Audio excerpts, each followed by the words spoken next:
సువార్తను అందించుటకు ఎన్నో హింసలు పొందారు.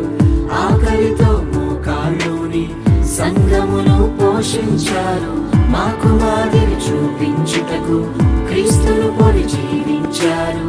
మీ జత పరివారమే మేము, మీ జాడలో ఇక చెడుగత పనికై మమ్మును పిలిచిన దేవా, మా కొరకై నీ ప్రాణం అర్పించితివి. నీలో నిలిచి ఉండుటే మా భాగ్యము, నీ కొరకై జీవించదము.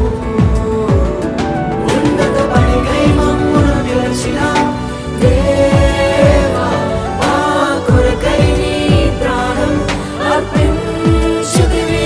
నీలో నిలిచి ఉండుటే మా భాగ్యము, నీ కొరకై జీవించదము.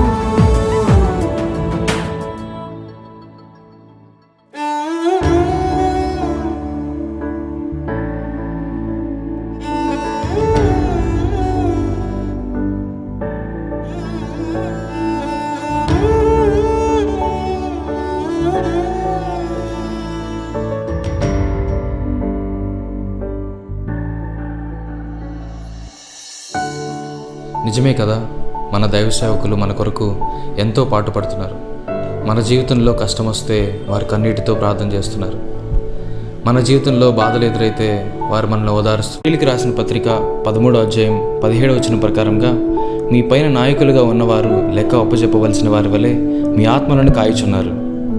వారు దుఃఖముతో ఆ పని చేసిన ఎడల మీకు నిష్ప్రయోజనము గనుక దుఃఖముతో కాక ఆనందముతో చేయనట్లుగా వారి మాట విని వారికి లోబడి ఉండుడి.